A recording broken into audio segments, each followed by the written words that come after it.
If you ever give up on it, you have to just start from scratch. So the big question is, what are top agents doing to absolutely crush it in real estate? To get the answers, we interview the top real estate agents to learn their secrets to success. If you would like one-on-one access to over 26 of the top agents in the country to help you scale your business, then head over to eliteagentsecrets.com/partner, or you can just click the link in the description below. My name is Andrew Dunn. And my name is Peter Michael. Welcome to Elite Agent Secrets. Hey everyone, and welcome to this episode of the Elite Agent Secrets show. Today we are joined by Bianca Colaswano, who is the #1 agent of all of Compass in Queens and the #2 overall. She's the founding Queens Compass agent. She's been in real estate for over 20 years and in 2021 did over 110 deals. Today we're going to be talking about expectations, learning, and hiring your opposites. Bianca, thank you for agreeing to come on the show today. How are you doing?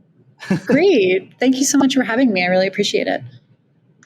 Today's going to be a fun one. I mean, setting expectations. We talk about this all the time between Brad, Andrew, and myself. It's like one of those things that are as near, dear to our hearts. But before we do, take us back to day one. Give us a little bit of background of why you decided to get into real estate and start your career. So interesting. So when I started in real estate, it was a completely different landscape, obviously. I mean, 20 years ago it feels like 100 years ago with the way technology has changed. I was actually working as a biologist. I was getting ready to go to graduate school, and I needed something that was flexible. Like everybody else who goes into real estate, they think that they're going into the business because they're going to get a lot of flexibility. Obviously, I learned it did not work out exactly the way I planned, and now I work 8 days a week. But yeah, it was something that I fell in love with. I didn't expect to because I didn't have a background in sales, but it was something that really spoke to me. And since then, it's been a real learning experience from day one into, building a team, being a solo agent, and just really continuing to learn, really. What were the first few years like? Take us on a bit of a roadmap. Were you straight out of the gate? You were doing 100 deals year one. 20 years ago, you were like, I'm a rock star agent. What was it like to start out 20 years ago? No, I mean, I am one of those people that it's more of a slow burn. I hear from agents sometimes, you're like, I did 400 deals in my first year. And I'm like, wow, amazing. And it just wasn't like that for me. I just don't know how people do that. I think the sales cycle in New York is long, and also the learning process, because there's New York City, New York City is complex. It's a complex market. And also New York State is a complex process. So it took a while. I started out when I was in my early 20s. Frankly, I didn't have a lot to lose at that time. I kind of went into the business and I, didn't own anything at the time. And I had the freedom to try different things. I think it was lower stakes than it is now. But yeah, I started out doing a few deals a year. I was, rookie of the year for the RE/MAX system for New York. And I thought that was like the best thing that could ever happen. I was so excited. And then from there, again, just falling in love with the work. It was a learning process in the sense that it was a lot of trial and error. There really weren't teams the way there are now, where you could go to somebody and join a team and have a structure for learning. You didn't have that opportunity then. It was like you joined a brokerage, and I remember I got a phone and a calculator. I'm sure that sounds familiar. That's all that my broker gave me, and was like, go out and make a deal. I mean, look, I don't think you can do that today. I think then you could do that. That Zillow wasn't around. It was just a very different market. And now I think, again, people expect so much more. The stakes are higher. We're such a litigious society. People expect more from their brokers now than they did at that time. Not that I wasn't trying my best, but I don't know that I was putting out the product we are today. That's for sure. So you started slow. Has it been like a doubles game for 20 years, basically? It's kind of like a few deals, 3, 6, 10, 20, yeah. 30, 40, and then it's kind of got you up to 110. And then how was the last couple of years? Because I'm gonna guess that the last 2 years have been your best 2 years. They've been my best 2 years, but it wasn't, again, we're in an urban market. So we weren't impacted the way suburbia was, and we weren't impacted the way I think other parts of the country were in the single family market. We sell in a complex market with, 1-bedroom apartments, co-ops, or condos, all the way up to multifamily buildings. And because we were in New York City and kind of initially one of the epicenters of the COVID outbreak, we really saw a different kind of market than what people were seeing in other parts of the country. So even though they were great years for us, they weren't like, we didn't quadruple our production. We were doing 70 deals before, before COVID, and we expanded upon that. And this year we've closed pended 100 basically at this point. So our goal is our goal was to close 200. We'll see if we get there. But yeah, we've done what we did last year this year. Whoa, already in half the time. Mm-hmm. So in half the time you've done the same number of deals. That's some pretty fucking good growth. What areas do you serve? I used to live in New York. Oh, cool. So we service the borough of Queens. And as people know, I mean, Queens is... I used to live in Woodhaven for a little bit. Oh, I know it very well. Yeah. Boroughs are basically counties in New York City. So it's one of the 5 boroughs of New York City. Yeah, it's an interesting market out there. I was 2015, I was 2017. I lived out in New York, and I go back for business every now and again. But it's an expensive place to live. Even my place back then, I think it was $2,500 just for a room. And I was like, it can't be this expensive anywhere in the world. And it's like, New York's that expensive.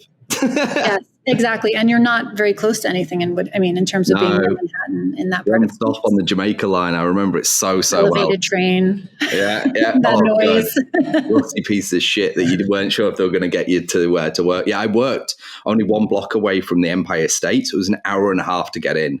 It's a long haul. Yeah. You're deep in the heart of Queens out there for sure. Yeah. Now all our listeners know my journey to work 5 years ago. Sure, they really give a shit. So I want to dive into your first topic, which is something that we do speak about because I think it's an important one from both a broker, if you are bringing on other agents, also one for yourself, which is setting expectations. So why is setting expectations your first secret to success? I mean, this is one of those things that I think takes a while to develop your personality. How do you set expectations with clients and people on your team? It's not something that you can do right out of the gate, or at least I wasn't able to. I didn't have a lot of, management, sales, or leadership experience when I started in this business. And when I started building my team, I was hiring people that seemed like people that I would like, right? And I had a hard time telling those people what I expected of them. And I'm certainly not the type of team leader that's going to, be an imposing figure or threaten anyone. So the way to lead well for me has been to be very clear about what we expect on the team. So our growth this year has been based on basically the same team. We haven't added anyone, but what we've done is we've increased everyone's per agent productivity by setting those standards and making sure that people are, it's not just sales standards, it's also learning standards. It's also partaking in the opportunities we provide as a team for people to learn and grow. It's all of those things. And I think it translates as well into clients. I mean, our business is full on all the time. People expect responses from us often in their downtime. And I think we have to learn how to have a normal life and balance it with real estate. We have to learn how to set those expectations with clients. And if we don't, we can't, in my opinion, it's hard to live a fulfilled life with your family if you're texting your clients at 9, 10 o'clock at night or on the phone with them at the time. I know a lot of agents do it, and I know it's hard to not do that sometimes in certain heated moments, and you do have to do that at times. But I think overall, we have to have standards for what is our time, what is our work time, and the same thing goes for the agents. I think it's clear that people do well when they have kind of guidelines of what is expected of them.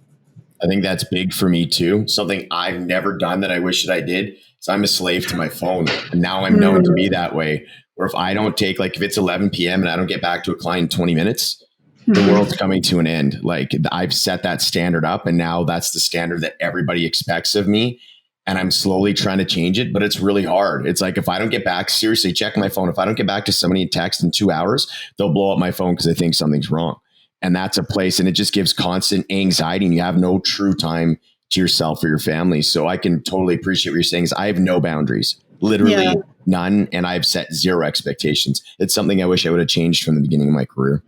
So I think what I'm hearing in that is that there's an opportunity to do it with your next client, and that's what I tell the agents on my team, right? I mean, there are people that, we try to identify our clients early in the process and say, are these people that are very high touch, high need, people that need to hear from us all the time? And we actually talk about it on the team and say, these are people that need a lot of attention. There are people like that, right? But not everybody's like that. And I think for certain cases you can do it. But in your case, where if everyone expects that from you, it's really, really tough. And the other thing I realized is that was internal for me, right? Because that was the standard I was setting for myself. It wasn't so much external from the clients expecting it of me. It was, I was putting that standard on myself to say, I need to get back to everybody. And I'm like that during the day. I get back to people quickly. But like, just easy downtime reminders on my phone have been like a game changer for me. My phone basically is silenced at 8:44. I don't know why that number. My kids ask me why. 8:44. Like, I'm not receiving notifications anymore. And you can't check your email after that time, because the reality is you can't do anything to fix a problem you receive in your email at 9:00 at night. I mean, you really can't. So one of my questions that from what you said that is just like got my brain firing, and I know our listeners are going to be like, how did you do that? How did you've doubled production from the same people, or are they the same people, or are they new people but the same count? Okay, so you've doubled production from the exact same heads. How?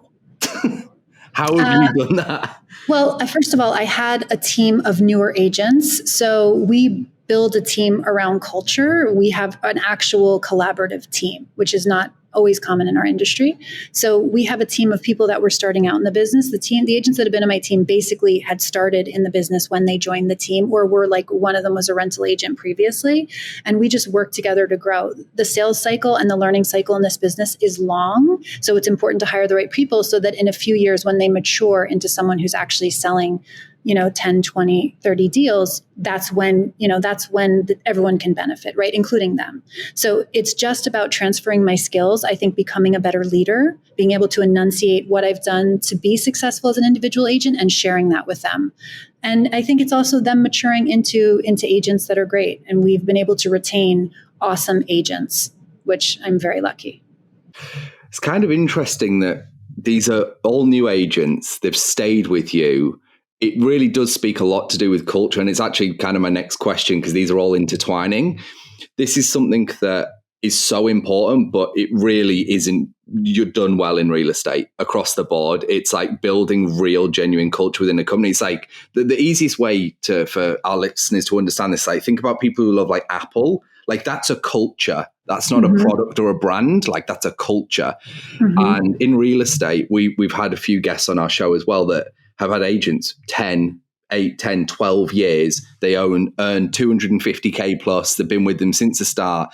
And they were like, it was a culture thing. Like, we brought them in, we adopted them, we gave them everything they wanted to be successful. We never oversaturated or undersaturated them with like lead flow. Say, okay, I'd rather have one agent have a full pipeline than like 5 agents get a few leads and then they're kind of having to do all this other shit to fill their workload. So I want to talk about culture, because that is something that is very hard to build. And a lot of people don't really understand how you do it. And I think, to be, vulnerable for a second, that's something that we probably do struggle with a little bit with regards like that real indoctrination into your mission and like what you're doing is a big part of culture. How have you actually managed to achieve that and therefore get this increase in production? I think it's one of the hardest things to enunciate. I actually think it's not easy to talk about what you're doing culture-wise. It's something I think a lot about. But for me, it starts with fairness. It starts with how I'd like to be treated if I was in their position, right? And it starts with the fact that I always think about it from their point of view.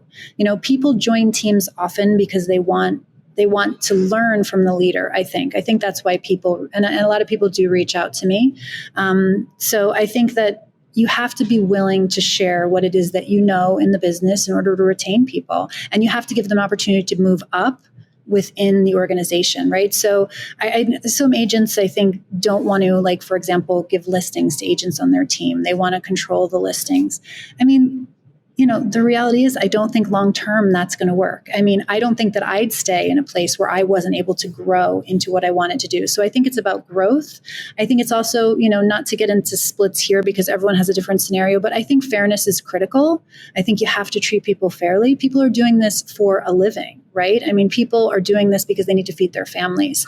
People have to be rewarded for their hard work. And it's really important to do that. You don't ever want, I mean, I never want to feel that I'm taking advantage of anyone, right? Because if someone is bringing something into the team, at this point, we've grown to a point where I couldn't do this on my own. I couldn't do it without the members that are on my team, right? So I need to value them and I need to keep them. They're not replaceable and I would never want to replace them. And I hope they'll stay long term. I think that's part of it. The other thing is we talk all the time. You know, our team has multiple calls during the week, just check-ins in the morning where we do a team huddle and say, what happened in this transaction? How are things going? You know, and share our experience with each other. So we're really collaborating on what we're seeing in the market. It's as easy as also celebrating wins across the team. You know, we use Slack for communication. We obviously have different channels, but we have wins, right? We have coaching moments. We have things that other people are finding on the team that they're sharing. It's all of that, right? I think it's all those little things that we do that keep people happy. I think people, you know, other people have said this, but it's people come for leads, but they stay for leadership. I'm sure you've heard that. I actually haven't.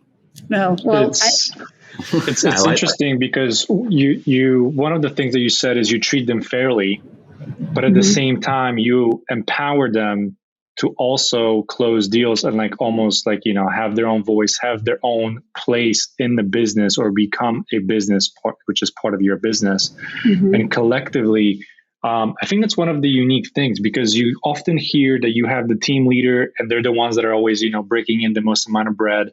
They're the ones that are always doing the best, and people leave because they're not happy with their splits, or maybe they want to build their own brand, or, you know, or whatever other reason is. But it seems like you have people that want to stick with you and be with you for long term because of the culture, because you are actually allowing them to run their business the way they want to run it without the complexity and the additional overhead that they might have otherwise have to put in themselves, because you take care of that. And in return, you know, you guys are surpassing crazy numbers, and you have a truly collaborative effort because you are fair, and because you're fair, it just keeps on, you know, spinning the wheel in the direction that you would like, which is the ultimate direction of leadership, which they may not want to have to take the role of. I think this is one of the first times that we've had somebody on. We've had, you know, people, and Andrew, you say this all the time. It's like, treat them well enough that they want well enough that they can leave. Treat them well enough that they don't want to. Yeah, Richard Branson. I can't take credit for that. That's Richard Branson. But yeah, that's the motto of Virgin. Train them well enough they can leave. Treat them well enough that they don't want to.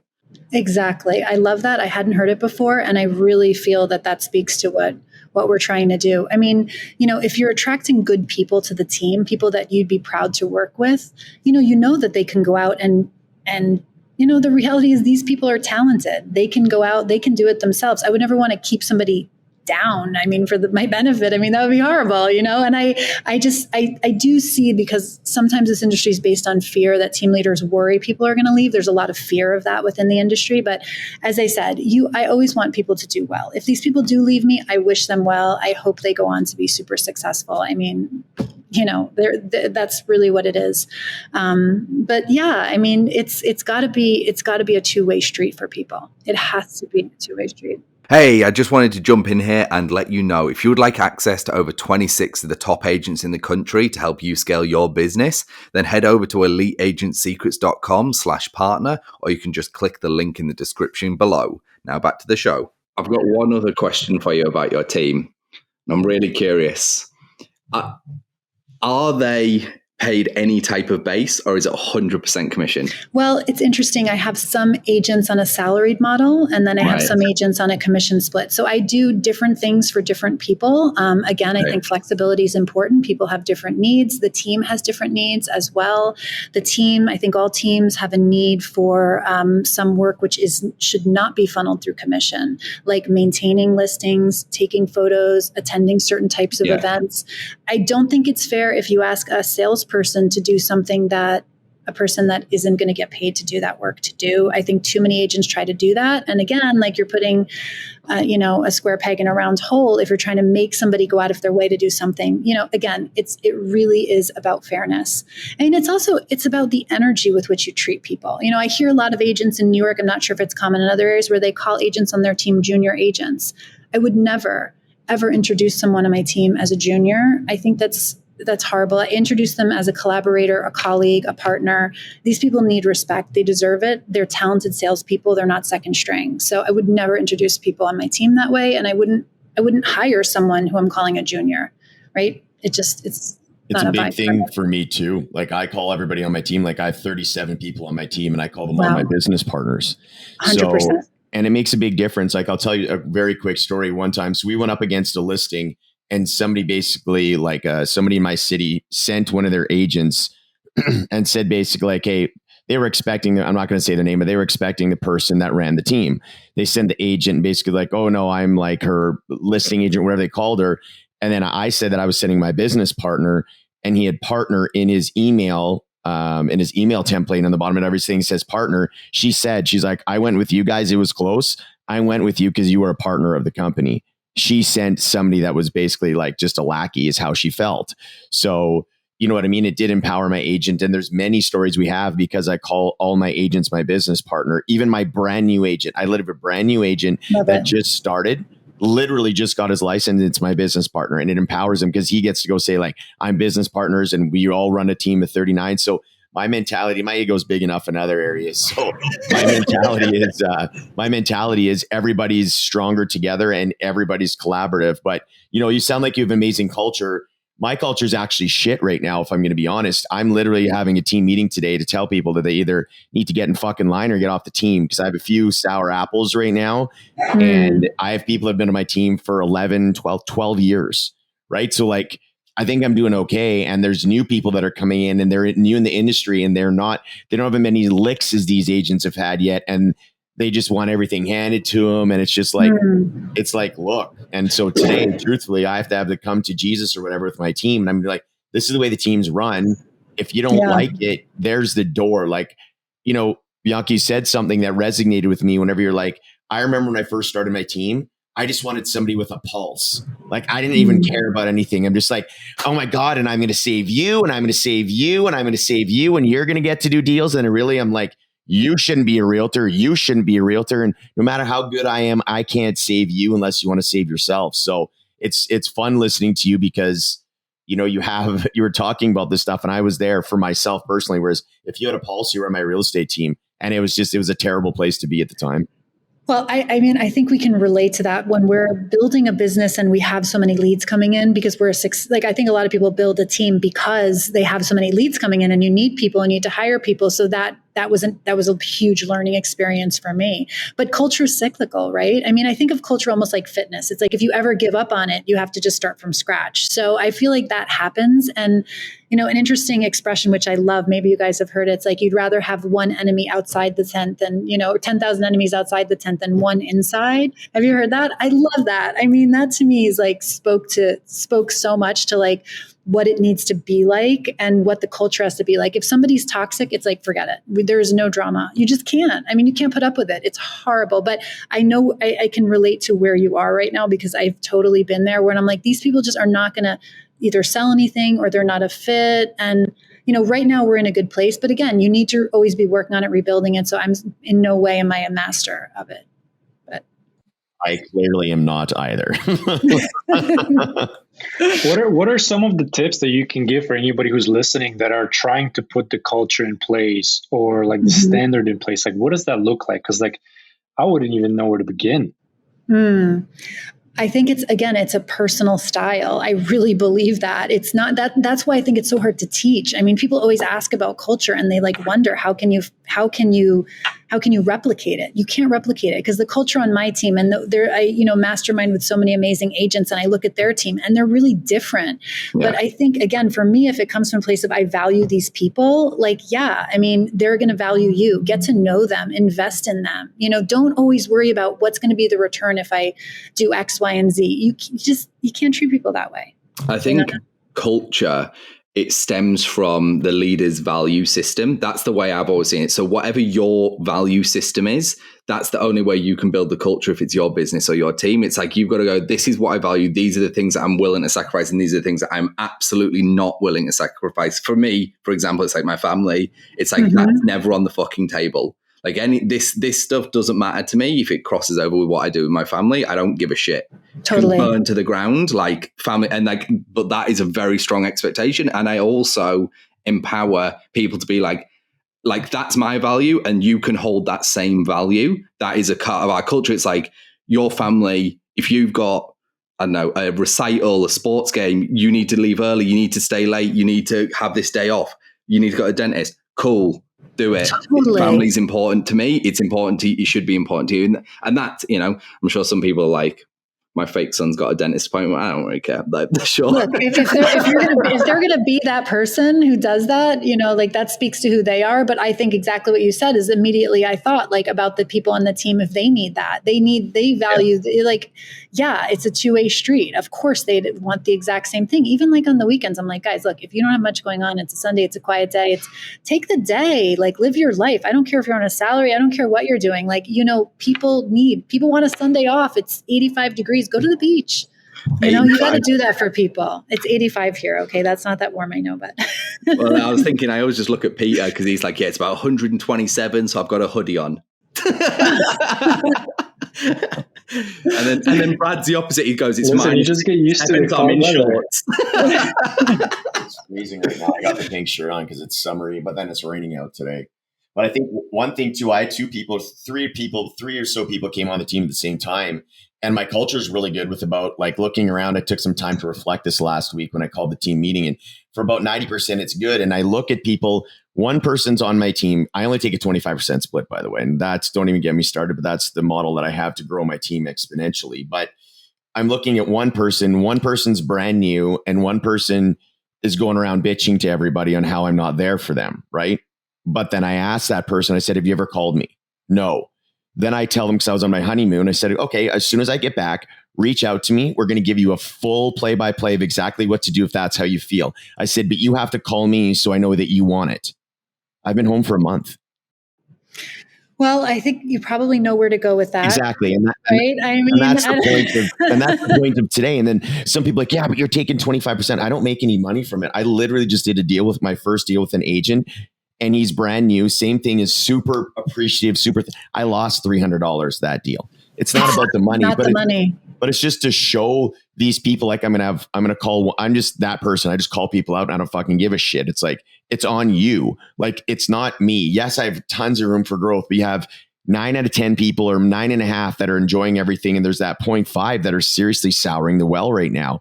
And I'm not going to call the people who are souring the well out, but I'm going to say, this is my expectation. I'll reiterate it.